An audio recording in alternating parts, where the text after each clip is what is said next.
Welcome to The Gut Check, Nutrition and Gut Health for Active People, a podcast where we are talking functional nutrition for functional fitness and a functional you. Remember, if your gut is not functioning optimally, you are not functioning optimally. I am your host, registered dietitian and nutritionist, and OCR fan, Kate Klein. You can connect with me on Facebook at The Dublin Dietitian, or go to my website for additional resources, services, and the video recorded versions of these episodes at www.dublindietitian.com. That's DUBLINDIETITIAN. As a standard disclaimer, the information provided here is for educational purposes only.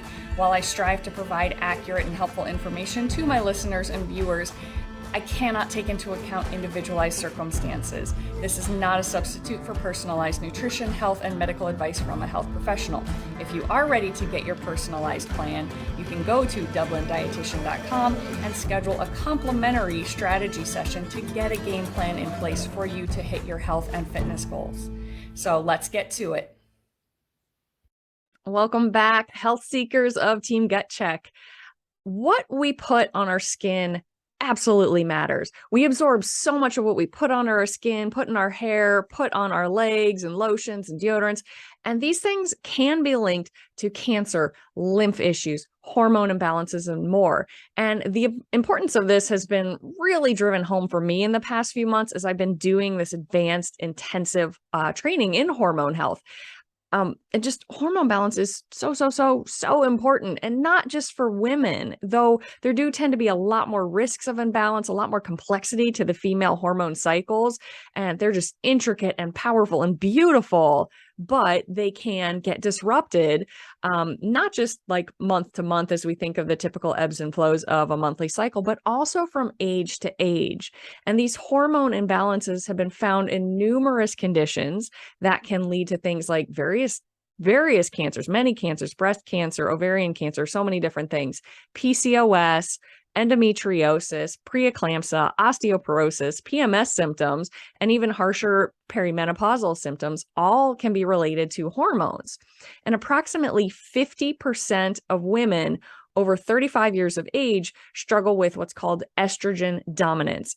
And we see more migraines, increased risk of stroke, cardiovascular disease, decreased libido, fatigue, blood sugar issues, uterine fibroids, fat gain around the abdomen and thighs, and more. Sound familiar to some of my ladies out there? And we're also seeing this in younger and younger women as too, and young girls, where we're seeing puberty happening, cycle starting, breast budding happening 2 to 3 years earlier than we used to. And for every year younger a girl starts her period, that increases her chance of breast cancer later in life by 5%. And this is just starting to scratch the surface of hormones. We know that some of these imbalances can come from the things in the Foundations of Health wheel. If you've seen, I've shared that before. And we go really deeply into a lot of those things in the Empowered Healing 12-week program, nutrition and gut health, sleep quality and quantity, exercise, movement, posture alignment, and so on. And we do touch on stress in those programs, but it's mostly focused on biological stress and mental stress and like breathing and cortisol things. But one of the things that's not in the initial Empowered Healing program that will be in the reboot and will be added in the future to kind of like the 2.0 version is really getting down into chemical stress, environmental toxins, water pollution, pesticides, chemicals, and more. There's just this abundance, it's this ridiculous amount of stuff being dumped into our bodies and our water systems, and things that our liver can't keep up with, our body can't keep up with, our water filtration systems cannot keep up with. And what we're going to kind of hit on here in today's episode, let me backtrack a little before we get into that, just to sort of continue creating the context around why this topic is coming up and why this episode is what it is. There's a chemical called a Zen Estrogen, which, it's a hormone essentially. It acts in the body like a steroid hormone, and it affects puberty and estrogen and more. And so this can be in men too, where everybody has some testosterone, some estrogen, and it's all about kind of the ratios and the flows, and we need it in the right amounts, in the right balance. So men can get too much estrogen as well.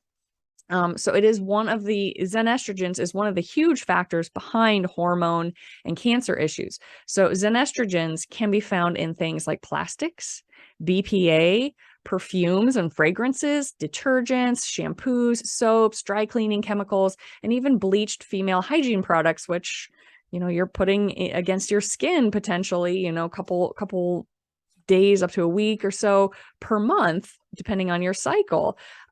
So today's podcast interview is really kind of stepping out of the food world and kind of into this skin world. We are talking to Angel Baker, who is a massage therapist, but she has been on her own learning journey about chemicals and safe skincare and cleaning products. As a massage therapist, she became basically appalled by learning what she was putting on people's bodies, or what massage therapists were using, the oils and the lotions and the chemicals. And over the years, she's really done her research and cleaned up her products around her, even created some of her own products that she uses on her clients. And now she tries to teach regular health tips as well, and has this great newsletter she just recently started. So listen in and learn a little bit more about what's going on with the science of the body's endocrine system and more. Then check out the companies and resources. And if you're catching this when it is first getting released here at the end of September, she does have some specials going on right now as October rolls around. So check the show notes for the promo codes, and consider treating yourself to some wonderful products or get a head start on some holiday gifts. So let's listen in. Well, welcome back, Team Gut Check, for another episode. Today we have Angel with us, and she is a licensed massage therapist and independent beauty counter consultant, which we're going to talk about and what that means. She's the owner of Work in Progress Therapeutic Massage and Clean Beauty here in Dublin. And Angel, I love that name for that. She's got a bachelor's degree in athletic training as well, which really helped her serve kind of this wider range of clientele. And in fact, that's how I met Angel. We both worked at Lifetime Fitness, and I was having a need for sports massage therapy during my obstacle course racing season, and she was my go-to for that. She's just truly passionate about massage therapy and educating others about how and why to choose safer and cleaner products, and just generally helping others find ways to optimize their overall wellness. So, Angel, thank you so much for being here. Thank you, Kate. Yeah, can you give us a little more background on your training and that whole journey, like how you went from A to B to C?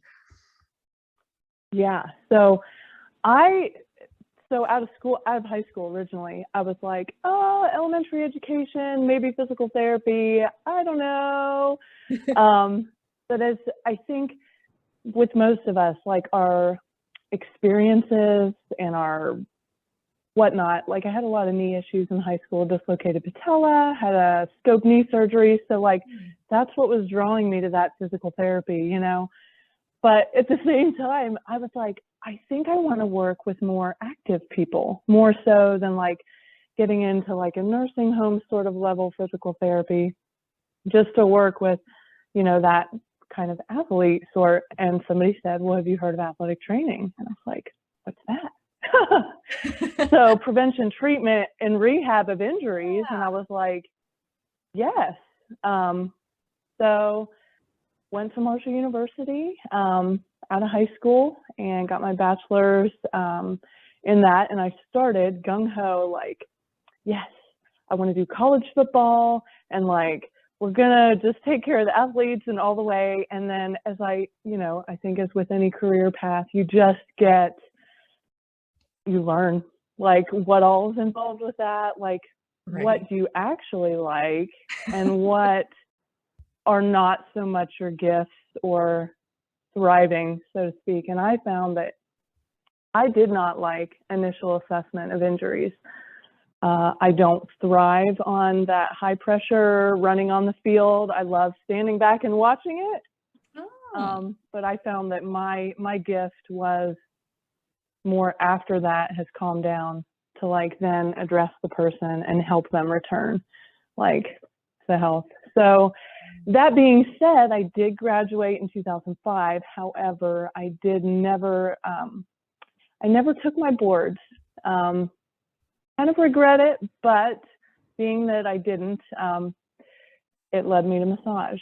So, which is where I'm supposed to be anyway. So had I have jumped and taken my boards unprepared with massage, yeah. So I knew I loved the rehab part of it, and I worked for a chiropractor for a few months out of college and did some of their therapies in the gym, electrical stem, ultrasound and stuff too. And that's where I got my first massage.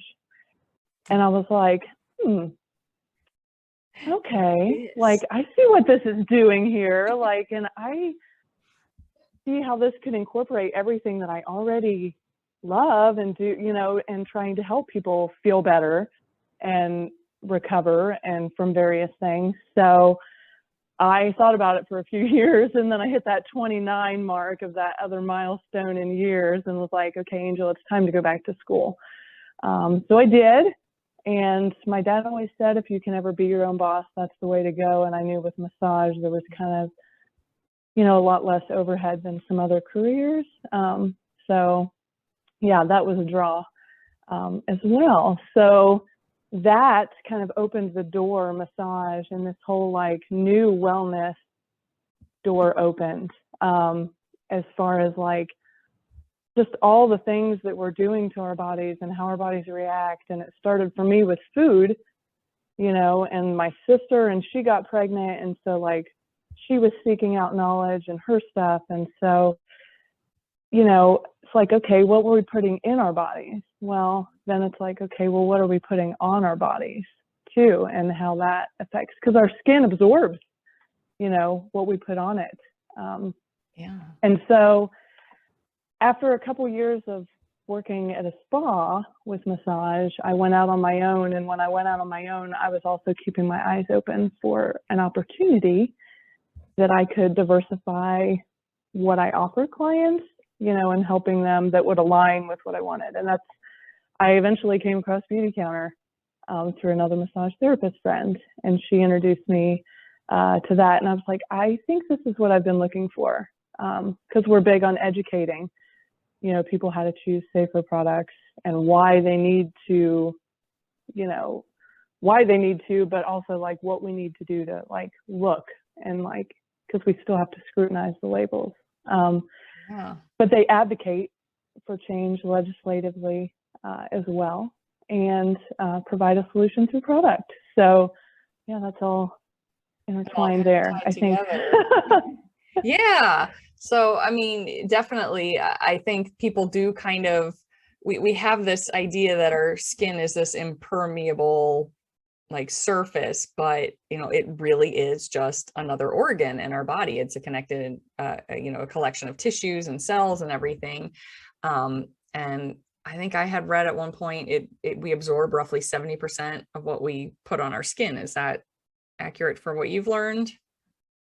Yeah, I mean, the numbers vary so much. Like I've seen 60, 65, 70, and, you know, it kind of depends on what the ingredient is versus, you know, and how much it absorbs, how quickly, you know, so there's that also where you put it can affect the absorption rate. But I would say, I mean, I did look it up just to confirm. The American Journal of, there it is, the American Journal of Public Health, and their number was like 64%. So, you know, and that's just one study. And like one thing, I think they were looking at like topical water of like all the chemicals in the water, like showers and things like that, that we would absorb chemicals in there and how quickly. But and I mean, that's actually also an extra important time to be careful of what you're putting on your body, because your pores open up even more under hot water. Very true. Yes. Oh. Yes. Yes. But there's, I mean, I think we know, but we don't make the connection that our skin absorbs, because there's all those topical medicine patches and things that people absorb their medicine through their skin. So that works that way. So why wouldn't our lotions and our sunscreens and our deodorants and all our makeup, all these things not get in there as well? So we need to be diligent about the ingredients that are in those products. Very true. And were there, when you were kind of learning this at the beginning, what were some of the things that jumped out at you? Were there any that you're just like, oh, like we do this? I'm putting this on my body? The sheer amount of carcinogenic products, like ingredients, like straight up known to be carcinogenic. It's like, what? You know, and then they don't have to disclose it necessarily as such. So like your average person doesn't know. I mean, the ingredient will be listed on there, but it's not listed as a carcinogen. You know what at this point.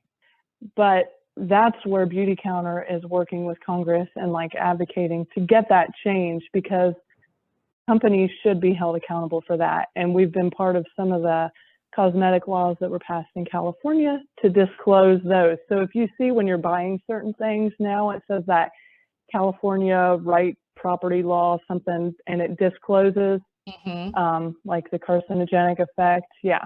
So that's, I mean, it's slowly but surely, you know, and then there's the endocrine disruptors. One of my big things, like people who actually break out in a rash from a product, like those are the lucky ones, you know, because then you stop using it. And but even the more damaging effects, but damaging effects sometimes aren't seen on the surface, and it's still affecting, you know, it's manifesting in ADHD or thyroid issues or infertility or cancer, you know. I mean, that goes back to the deodorant with the aluminum ingredient that literally clogs our pore ducts and stops us from sweating, which, you know, is a detox that we, I mean, sweating is so important to clear our body of things. It's just part of what we should do. And then on top of that, the aluminum actually makes the cells more likely to mutate. So we know mutations make it more prone for tumors and cancer, and that's right in a core lymph node area, you know, right close to that tissue with the breast tissue. So yeah, it's just, that was the first thing I switched. I was like, I think deodorant was one now of the it's first trial ones. and error. Yeah, first I stopped the antiperspirant and switched to deodorant because of that. Yeah, that difference. Like we still want to perspire. We still need that sweat outlet and that cleansing. And then I learned, about the aluminum and the very likely link to like breast cancer and other problems. Plus, even in like my nutrition and food world, we know like aluminum cans can leach into like tomatoes, you know, and different things that were going on there, and the connection to brain issues potentially and Alzheimer's, or like aluminum cookware has its risks. So I'm like, why do I want to put this right there on this really absorbent, sensitive skin? So that was definitely one of my first switches as well, I would say. Yeah. Yeah. And it's a trial and error with that one. A lot of people struggle with that switch. Hard to find. It's like, I don't want to stink, or I sweat so much. And it's true. Our body chemistry, everyone is so different. Like I think the first one I used was like a crystal one, and then I tried Tom's, and neither of those worked for me, but I know some people that those work great for.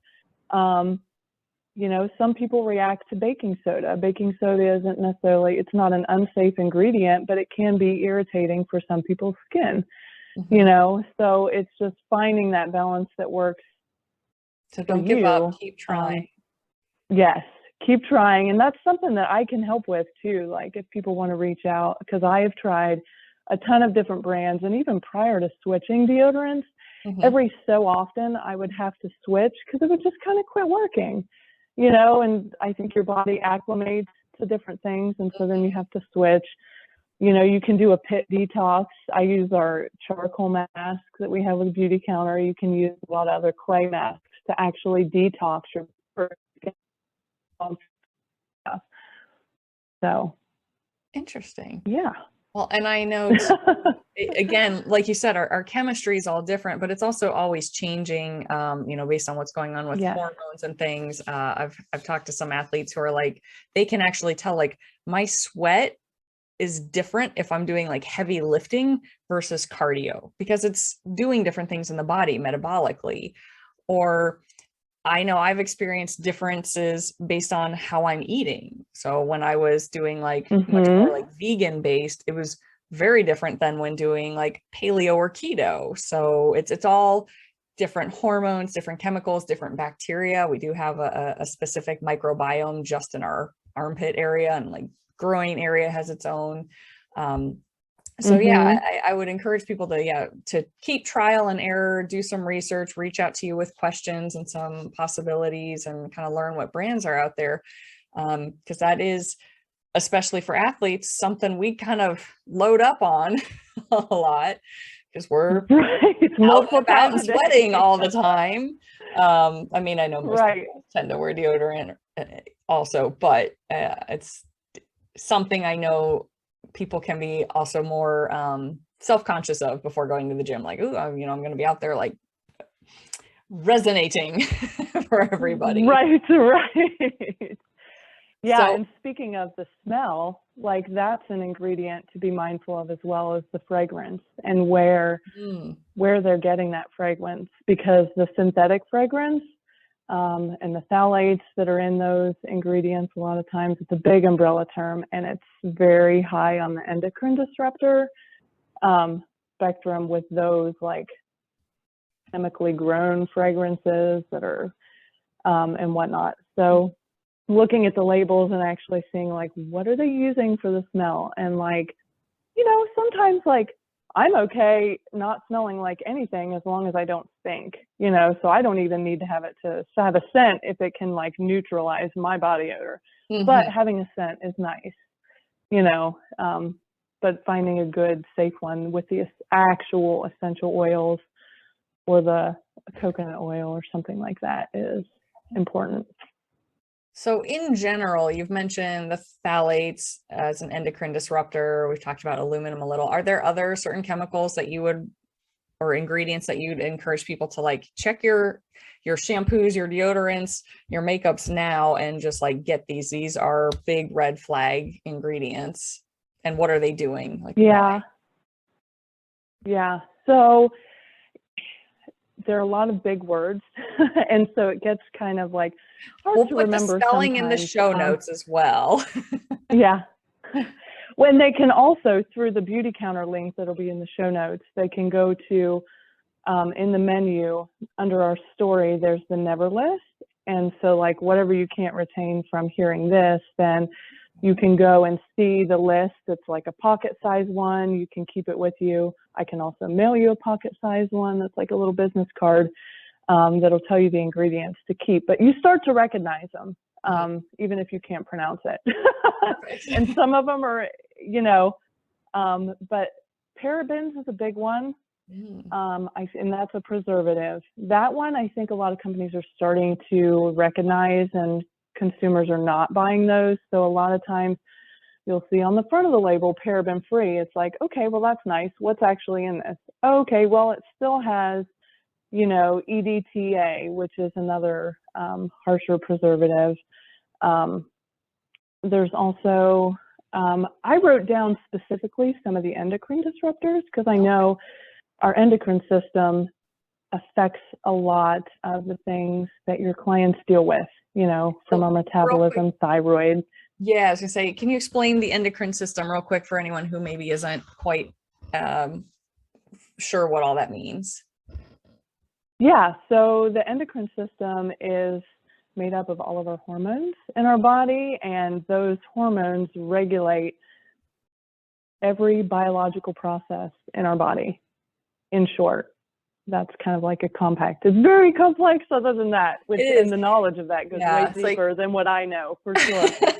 Yeah, I think it is one of those kind of like, people hear that word like, oh, I have an endocrinologist or the endocrine system. So like you've got, I think people are familiar, you've got your musculoskeletal system, you've got your digestive system, you've got your cardiorespiratory. So your endocrine system is yet another kind of collection of processes and things going on that, yes, like you're saying, are like your insulin, your thyroid metabolism, a lot of the hormone based things. So yes, so endocrine disruptors can also be very broad in what they do, because there's a lot within that system. So yeah, I would love to hear what some of these are that I need to be looking out for.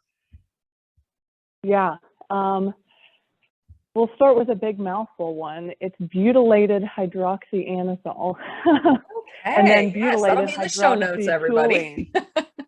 Right. But, you know, so that's an endocrine disruptor, the ethanoalamines, and sometimes that'll be abbreviated as like MEA, DEA, TEA, oxybenzone, which is a big one that's starting to shift now, and that's a sunscreen one. And some moisturizers, but a lot of sunscreens, and that's the Safer Sun Scare bill that was passed in Hawaii. Beauty Counter helped get that pushed through too. But I mean, that's killing coral, that oxybenzone ingredient. Okay. So if it's killing coral, and I mean, granted, there's thousands of people like in the ocean and that's all falling off our skin, but like if we're putting it directly on our skin and reapplying every 2 hours, you know, what effects is that having, you know, especially for people that are out every day, you know, over the summers and stuff. So wear your sunscreen, but make sure it's more of a mineral sunscreen is more of the way to go there with the zinc oxides and stuff.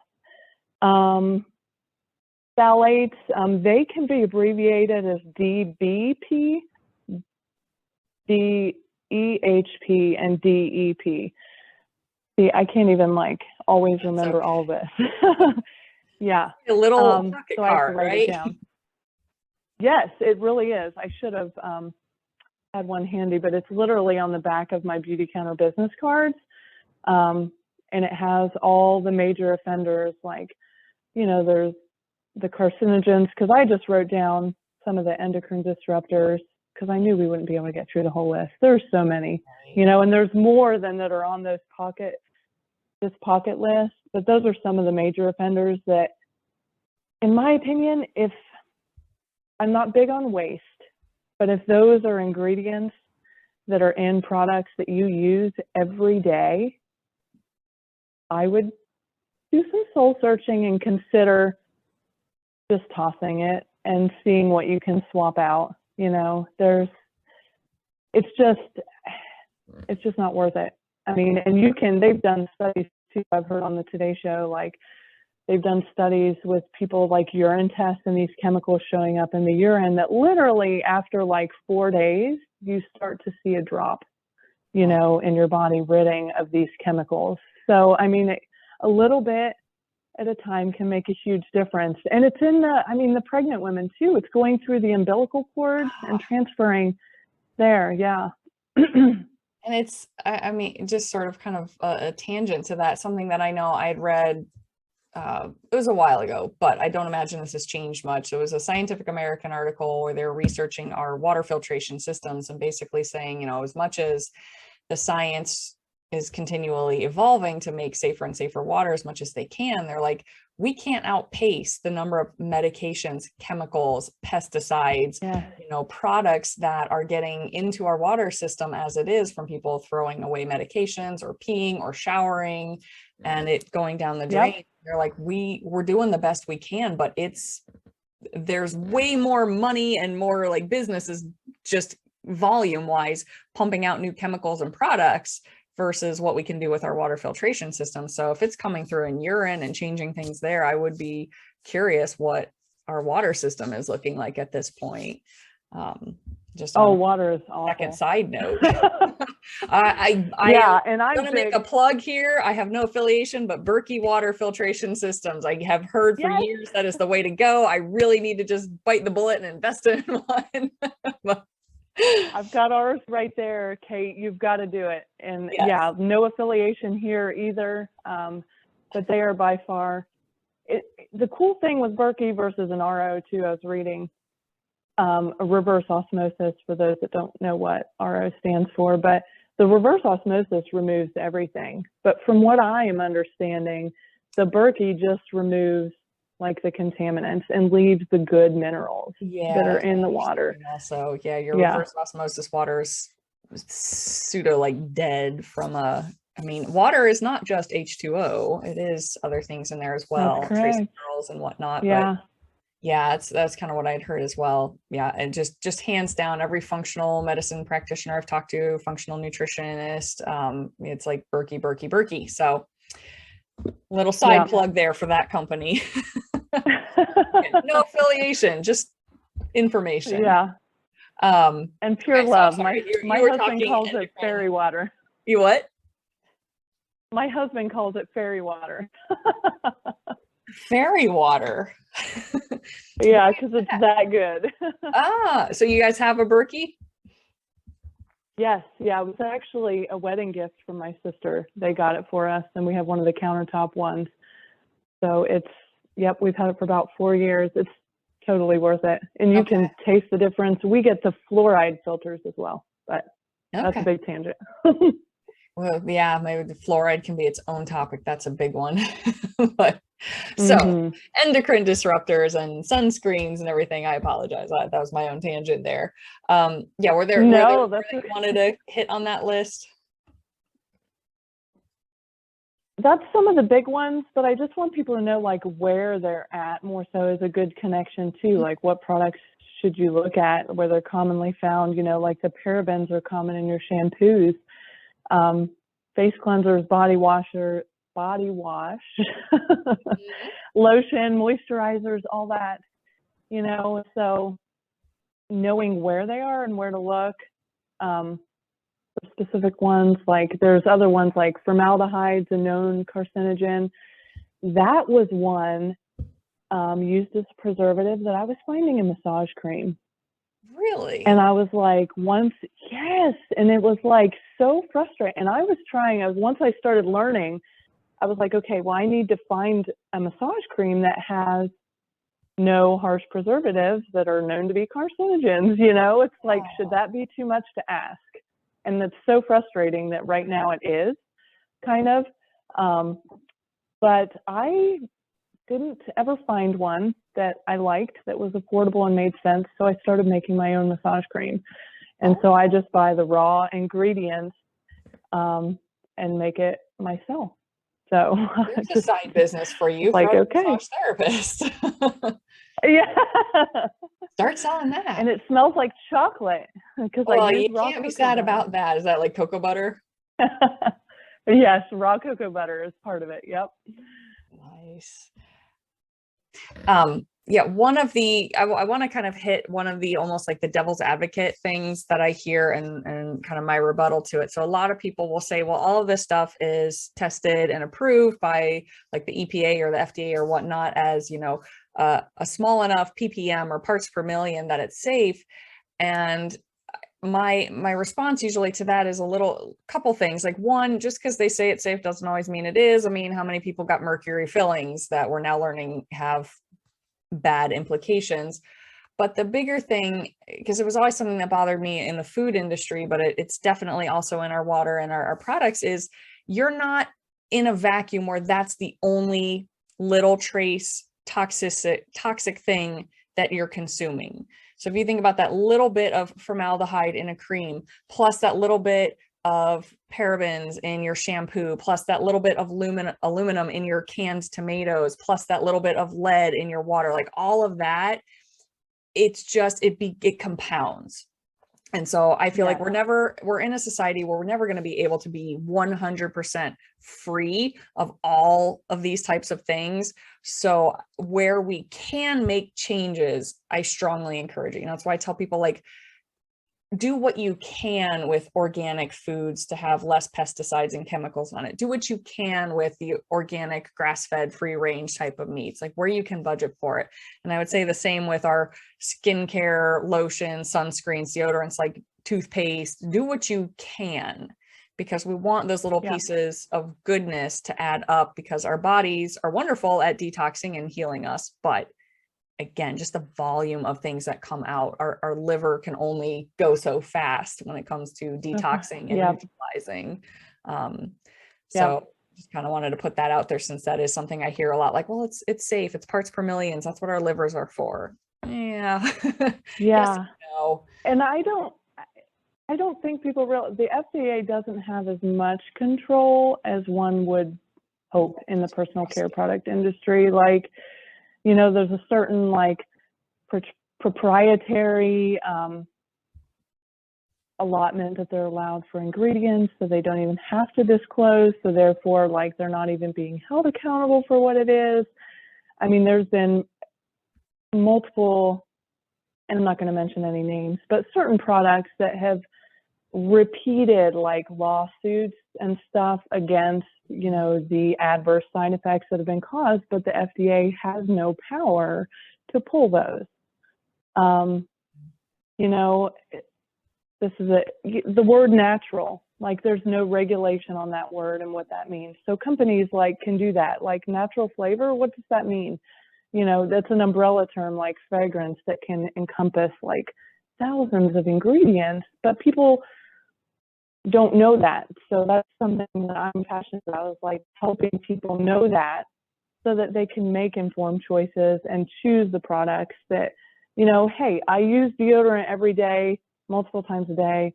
That's one that I can change. You know, my hairspray, I'm not, or, you know, it's just kind of like pick and choose the ones that you use the most to switch first. And that way it's not as overwhelming. I mean, because you said it compiles. And I think the average I saw for women is 12 products per day, but I think that's on the low end. I would say that's a very low maintenance sort of thing, that it's upwards of 12 to 24. I've seen as high as 24 for somebody's full thing. So you're thinking mascara, blush, eyeshadow, lipstick, chapstick, body lotion, body wash, shampoo, conditioner, deodorant.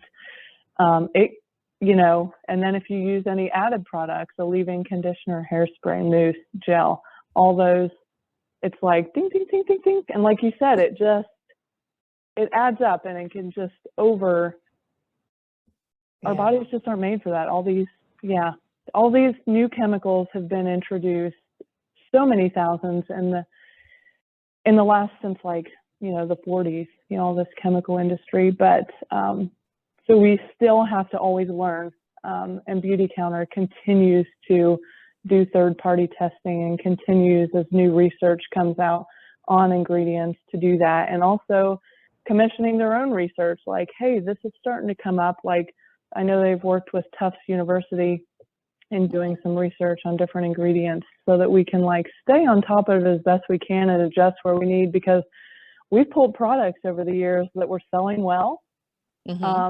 But we didn't want to, because that's what we're founded on. And so we pull them and start from the ground and make it again. And that's where we're at with our eyeshadows right now. We went to cream because the powder, we decided to remove talc. So we're trying to get a talc-free formula worked out and get the powders back. But it's just one of those things. You always got to, I mean, all of us, like, this is my motto: you are not a mess, you're a work in progress. So everything should always be evolving and learning. Yeah. So. And science is always evolving as well, and you know, the way we're learning to test things is constantly changing. And that's to anyone who, I mean, I know they joke in the nutrition world always like, oh, eggs are good for you one day and they're bad for you the next, and they're good for you again and they're bad. Like, first of all, we need the context and we need the full picture of like, what are we talking about there? But also that side of, you know, we have this gold standard method of doing research, and it gives us great data, but it's still like this in a vacuum, we controlled everything but one variable, and that's not how real life is. So it is always evolving, and we still have to just do kind of like the best we can, extrapolating from that. But I think that's huge when a company is willing to say, we're always trying to be on the cutting edge, but things will always be changing as new stuff comes out, new things are available, new things are sourced. So I applaud that they're willing to do that, as opposed to, yes, so many other companies who are like, we'd rather just pay the settlement fee than have to actually pull this, rebrand, do that, etc., because it's cheaper for them in these companies to just settle. And that's frustrating too, is that companies have gotten so consumed with how can we make it as cheap as we can to make as much profit as we can to keep it on the shelves and good for as long as we can. So we've had to add so many preservatives in to keep it lasting forever so that it can be on the shelves for so long. And there's nothing wrong with profit. We all need to make profit, but at the expense of health and like doing what's right it's just like, that's not good. Yeah, and that's where, I mean, I don't want to get way off into the weeds here, but I encourage, like, that is such a vicious cycle of a problem where people in is a very big generalization, but here in America, like, we're so used to fast and cheap things that when something's more expensive, instead of kind of understanding the extra time that's gone in behind it, or the certifications, or things like organic takes a lot of money to get certified organic. If things don't have as long a shelf life, there's going to be a faster turnover. Like, it just does cost more in many things to have that better quality, but we are not yet, as kind of a general culture, not ready to fully embrace that. And so I think that's something also that people are starting to learn. Like, it's worth investing in higher quality things in certain situations. And to not be afraid of that price point because of the benefits that it has. Yeah. And there's that element of, like, we can speak the change we want with the dollars that we spend and don't spend, and where we choose. So, if you find companies that are doing things that you support, and are trying to create change, then, that's another avenue that you can speak. And so you're not just buying the product, you're, like, investing in hopefully change for, the future. So, like a Berkey water filter, or it's going to be expensive, but I do feel like that's something I need to do. Or like my Vitamix cost, my blender was hundreds of dollars, which sounds exorbitant till I think back on how much I used to do smoothies and blending. I was going through a smoothie blender every 6 to 12 months because they just kept breaking. So it was worth it to invest in that longer term. Again, I tell people, like, where you can invest in the higher quality fruits, vegetables, meats, your local farmer, your, local butchers, your, just all of that quality sourced stuff. It is more expensive, but if we keep supporting it, it can grow. And it sounds like that's not a exclusive to the nutrition world type of thing by any means. That is also here in our skincare products as well. Just kind of the reality of it. But I think it's great that these opportunities are here and these products are becoming more and more studied, researched, and available. Yes. That the mask is being unveiled, and hopefully, holding companies accountable for the ingredients that they use. So at least, if nothing else, even if they don't stop using them, that it's plainly put so people can make more of an educated decision. So, yeah. Now, you mentioned some products that, some chemicals and some of the products that are in with the aluminum we talked about, again, the carcinogens and the endocrines. Are there any products or chemicals of that disrupt, like, gut health or other things that you think are important to note? Yeah, so I had never, like, directly, like, kind of looked this up. So I was kind of knowing that that's what you do. I was like, I wonder if there's anything that's, like, really, like, directly linked, and let's see what comes up. So I kind of just did a general search online, and artificial colors and flavors was a big one. And that was kind of not surprising because that's in our food too. But you think, like, lipstick, they want it to taste like something, a lot of it, strawberry lip kids, smackers. you're getting these, and bubble gum and, like, cotton candy and all these flavors and tastes and things. So I was like, oh, that's interesting. So that one was a big link with gut health, that it said it would affect. Polyethylene glycol is one, and propylene glycol. And it kind of said those, like, they both disrupt hormones, but there's also an increased risk in breast cancer. And the propylene glycol, I guess it, like, mainly attacks the livers and kidneys and increases toxicity within the body. So, like, those, I guess are more endocrine disruptors that would be more related to gut. I think it's where that connection is versus, like, some of the other endocrine functions that are outside of the gut, but everything in our body is so beautifully intertwined that, you know, it does translate into various systems a lot of times. Yeah. Real quick, can you talk to me more about polyethylene glycol? Let me I was pull just doing up. a Google because I know that is something that I've seen used in certain laxative fibers, and I was trying to remember which one. Really? Yes, and I was because I was working Ah, with someone with constipation, and she mentioned which type. yeah. I'm blanking now on which one she was on, but I looked it up and I'm like, oh, polyethylene glycol. Like I don't even know what that is in the grand scheme, but I was like, it's not food. So let's get you on like Yeah. a different type of fiber to try. But yeah, so I'm curious what you have learned about It's a polyethylene glycol in specific on that. That's interesting. it's a preservative, so that's probably why it was in there. PEGs are widely used in cosmetics as thickeners, solvents, softeners, moisture carriers. Depending on the manufacturing processes, PEGs may be contaminated with measurable amounts of ethylene oxide and 1,4-dioxane, which are both carcinogens. So, and if I'm not mistaken, these, like, although might have to clarify that. It's either the polyethylene glycol or the, oh, there's another one that sounds kind of like it, but one of them is like antifreeze based. And I'm like, that, why are we putting this like on ourselves? So, but just being able to know and recognize the names, and where to find them and why they're harmful can kind of help you gauge, like, okay, I really want to focus on these ingredients and get them out. You know, I'm already having thyroid issues, so I really want to focus on the endocrine disruptors, you know, and things like that, just so that it doesn't become overwhelming, because it doesn't need to be. It can be, because there's a lot to change, but just taken little bit by little bit, as I'm sure you introduced some of the dietary lifestyle things.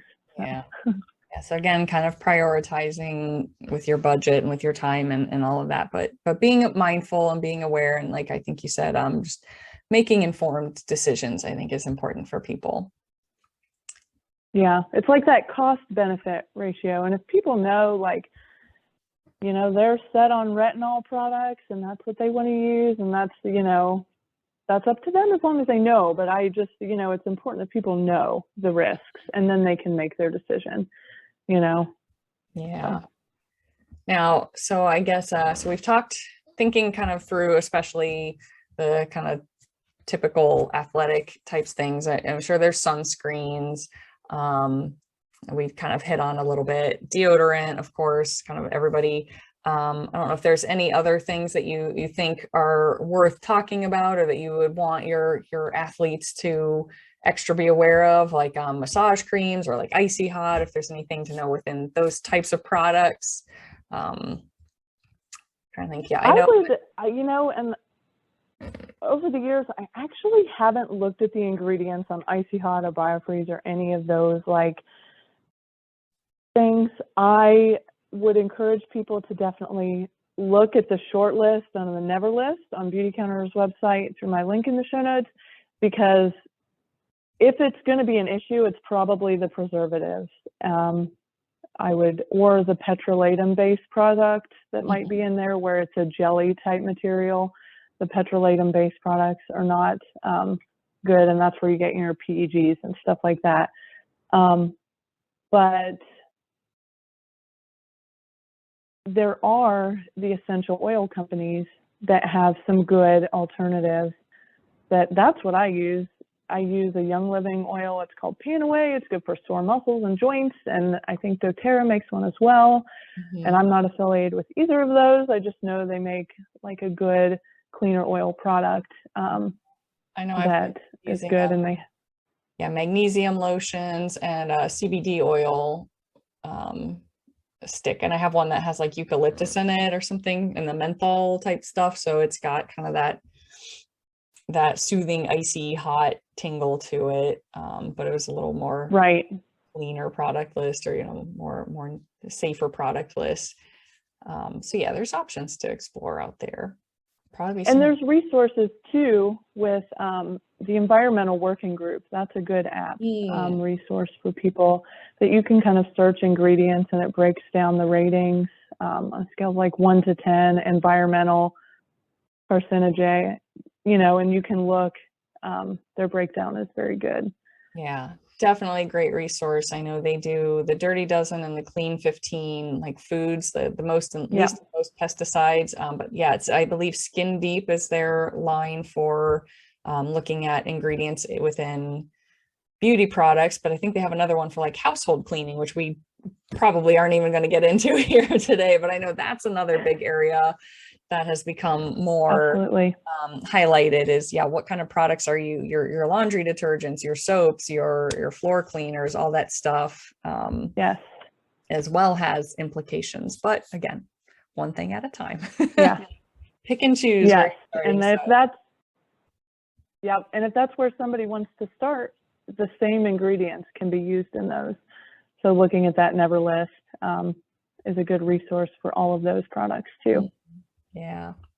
Now, and you have a Facebook group called The Cleaner Living Journey with Angel. So can you tell us a little bit about that? What inspired it, and what kind of things could listeners find there? Yeah, so I started that, I think it's been like a year and a half ago now. It was always kind of like an avenue that I wanted to start, not just to introduce people to like Beauty Counter and my affiliation there and what products and deals we're offering, but also to just different products that I use in my daily life, or products that I've discovered, or farms in the area. I know I've shared one of the local farms that I do a lot of my meat and egg shopping. I make a trip across town like once a month and go to the farm. It's still a work in progress. I'm trying to be more consistent about posting and sharing more. But my goal is definitely to like have it be an educational thing on like all of, the laundry detergent I use, and just showing my personal opinion and experience with different products. I'm slowly getting clients that give me positive feedback. Like I'm encouraging them to, put their feedback there. They haven't done it yet, but it's people getting to sit down and make time to do that. But it's still good to hear those affirmations personally. But it speaks more volumes when coming from somebody else. But just an area that people can come to for all sorts of like ways to live cleaner and remove toxins from your life. And nothing's perfect, but when we know better, we do better. And we have to, what's in our control is what we put in our bodies and what we put on our bodies. So those are two things that we can control. And educate ourselves about. We can't control like all the pollutants from all the cars and the planes and all the things. So like just minimizing where we can is only going to serve your overall health. So I like it. Yeah. And so you mentioned the EWG Environmental Working Group. Do you have any other books, podcasts, or resources that you would encourage people to look into for more information? Yeah. So there's a blogger called Wellness Mama, and she has several good recipes, like food and skincare, and she's just like a very like cleaner thing. One of her most intriguing latest ones that I saw was a anti-aging cream that she has a recipe for that my sister made and started using, and she sent it to me. So that's where there's stuff like people don't need to get overwhelmed on like price point. Like sometimes you can make your own, so, and that is fun as well, but some people don't have time to do that. So, and there's been another podcast. It's just started up. Again, she's done several podcasts throughout the years, but her name's Liz Wolf. She's like a nutrition, what does she call herself? Nutrition practitioner or something in the nutrition field is like her basis, but she has she's an influencer. She's a beauty counter consultant. Her Instagram thing's Real Food Liz. But anyway, she has a lot of knowledge on like skin and food and health and all that. But she just started a new podcast called Liz Talks. And I've really been liking that one lately because she's literally talking. She's interviewed like a holistic / conventional dentist and kind of dove into that. She just launched one today that I haven't listened to yet that's like workouts based on your cycle. And then she dives into like some skincare stuff and just the whole kind of like gamut of like her experience of different things. And I've found that one very fascinating. She had an interview with Dr. Josh Axe a few weeks ago too. That was really good. Yeah. So, I mean, that's been one of my most recent favorite ones. Exciting. Okay. And we'll put links to things and list those below. So I think we can, were there any other products or things you wanted to inform people on before we kind of wrap up? You know, just, and maybe this isn't exactly the direction, but I think Beauty Counter's name lends it to be sometimes people, oh, I don't wear makeup. So just so people know, it is so much more than makeup. The reason they came up with that name is to counter the beauty industry. So yes, we do have beauty products, but we have skincare, we have sunscreen, we have shampoo, body lotion, deodorant, you know, like your basic, very simple body products. And then we have your high performing skincare. So I think the name kind of confuses people sometimes, but we are much more than just a beauty brand.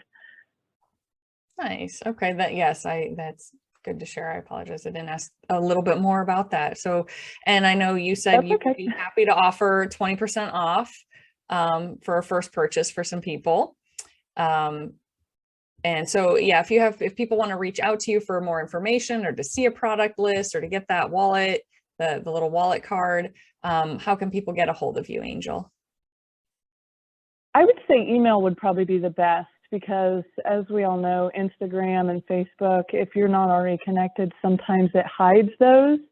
And it sometimes takes a while for those message requests to surface for whatever reason. So I would say email, reach out.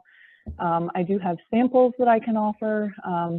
Definitely the information with the Never List cards and then the promo code and options for free shipping and 20% off. So, yeah. Cool. Well, I appreciate that. So ultimately, overall, again, just remembering everything that I always talk about, what we're eating, what we're doing with our gut microbiome, but what we're putting on our skin is important as well. Again, there is a high absorption rate for a lot of things. It does get into the blood. It does get into microbiome stuff potentially. It does get into endocrine is a huge one. And just it's in your cells. So being mindful, being aware, realizing it's okay to invest a little bit in some of these things that are going to help you in the long run feel better and be healthier. And just being, like you said, when we know more, we can do more, we can do better.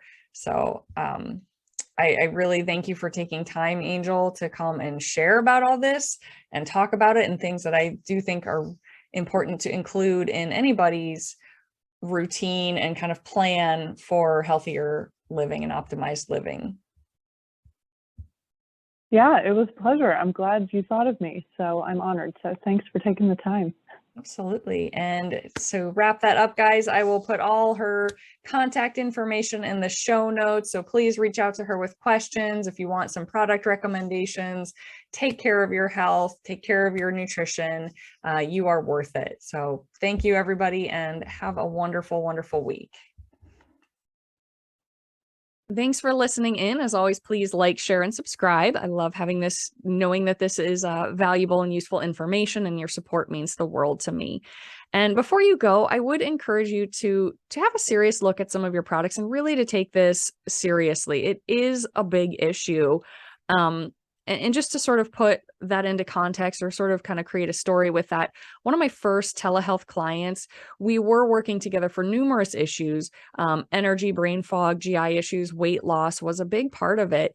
She was dealing with PCOS, or polycystic ovarian syndrome, and some autoimmune conditions. And in addition to working through her gut health, nutrition, and hormones, kind of on those are a lot of great starting points, but she made a large focus eventually on cleaning up her product use and realizing what hormone disruptors were in her daily cosmetics and toiletries and such. So she was telling me just how important a part of her healing journey that was, because we got her so far and she'd stall, and then she had to do something else and stall. And that weight loss, just like there were layers to it.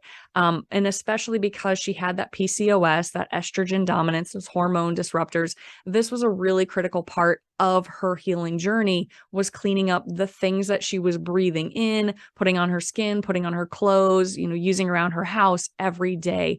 But she is now excited. She did share with me a little while back. She is fully in remission from her autoimmune condition. Her labs are all great. Her ANA marker is gone. For those of you with autoimmune, that's kind of one of our keystone to labs to see what's going on. She's dropping weight, gaining energy, hitting her body composition goals, and just doing wonderful. And it is all part of that healthy healing balance to the body. So again, check out Angel's links, and I'd love to hear your thoughts on what other questions you have, what other topics you'd like. Hit that subscribe button, that like button, and thank you so much for your support. Have a wonderful holiday season as we move into that now. Take care, guys.